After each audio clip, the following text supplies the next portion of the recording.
Hi, I'm Wes, And I'm Nikki. and this is adventure motorcycling for the more mature. Today we're going to be riding up the Poudre River Canyon in beautiful Colorado. The scenery should be pretty awesome. The Poudre is part of the exclusive National Wild and Scenic River System, which covers only about 1/4% of all rivers in the country. But the story behind the building of the road is also pretty awesome. Let's take a ride. Let's take a ride.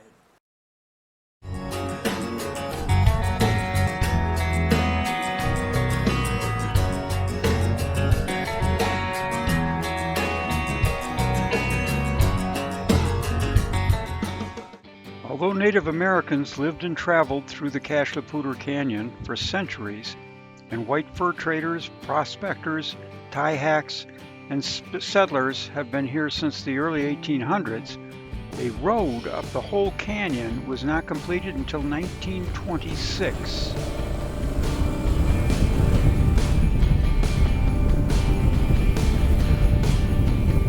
Our adventure actually started around 1910 when the towns of Fort Collins and Loveland were competing to see which would be the dominant municipality in Larimer County, Colorado. A road had begun up Big Thompson Canyon from Loveland to Estes Park, and a number of people in the Fort Collins area felt that they needed a road west through the mountains near them too. In 1912, a convict labor camp was moved to the base of the Poudre River Canyon, and a road was started near the old Fort Collins water filtration site that had been built in 1905. But due to disagreement between the Loveland and Fort Collins factions of the Larimer County Board of Commissioners, funding was then stopped. Let's stop by the old filtration plant site right now.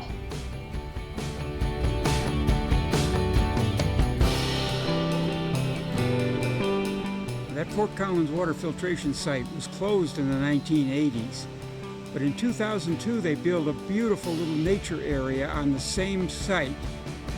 You have to pay $7 to get in here, but the views can be spectacular, and I think it's well worth the price to stop by while you're going up the Canyon Road.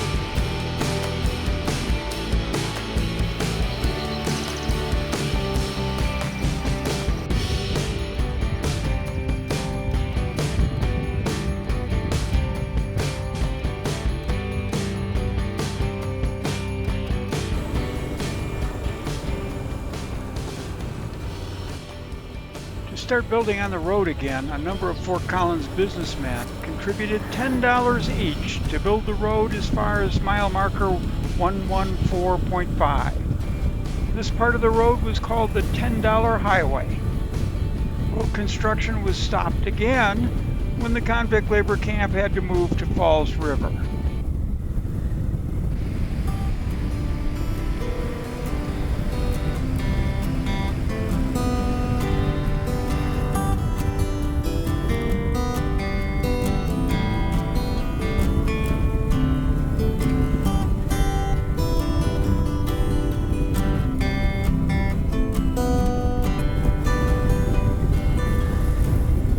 Road construction was eventually restarted, and by October 1914 the road reached Hewlett Gulch, where we are now, and more than 100 cars and 600 people came up from Fort Collins for the occasion.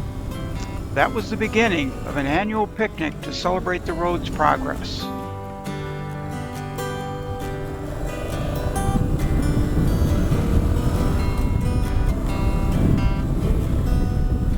In spite of backroom finagling, road construction progressed, and by Labor Day weekend 1915, the Pioneer Ladies in the Good Roads Association sponsored the second annual Poudre Canyon Picnic near Young's Gulch, right around here. This time about 200 cars and 1,000 people attended.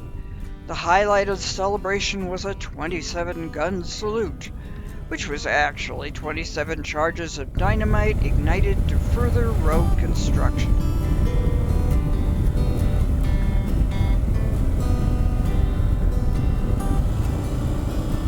Shortly after the second picnic, money for road construction ran out. By that time, however, it seems that Fort Collins was really getting into making this road happen. Over 150 residents pledged $50 apiece to keep the road construction moving along. An additional 19 convicts were added to the labor camp, and public-spirited citizens met them at the Fort Collins train station and drove them to the construction site where the Baldwin Tunnel was begun. By October 1916, the tunnel was completed, and although there was a snowstorm, 35 cars and 150 people still showed up for the third annual Road Association picnic.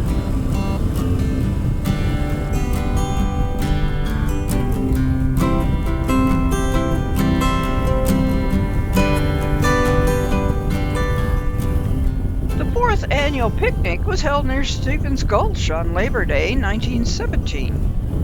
About 500 people and 100 cars showed up. Almost 2 miles of construction into the Big Narrows had taken place. Road construction through the Narrows was slow but interesting, and many sightseers rode up from Fort Collins to watch. In 1918, the local paper wrote, "Time was when a good word for the Poudre Road was a rarity. Now, as the public sees the practicality of the road, the scenery, easy grades, and utility, a discouraged note is scarcely overheard."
As the road cleared the Narrows and moved into more open country, further picnics seemed to have been put on hold, awaiting a huge celebration when the new road met the Pingree Hill Road.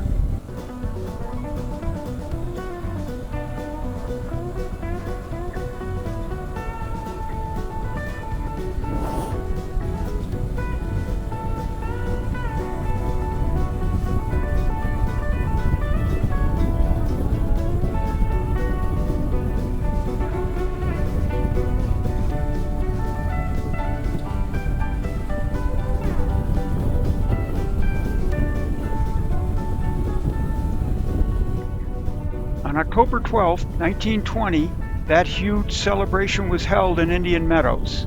Some 1,200 people and 200 cars showed up to celebrate the connection of the Canyon Road with the road on Pingree Hill. The older Pingree Hill Road and the Stewart Toll Road, with which the Poudre Canyon Road now connected, have their own unique histories, which deserve their own videos, so we'll stop this story here.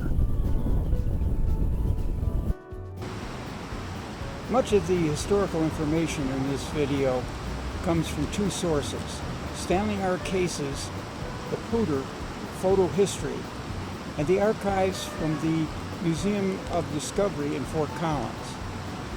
If you want more information on the history of this area, please go to one of these two sources for that kind of information.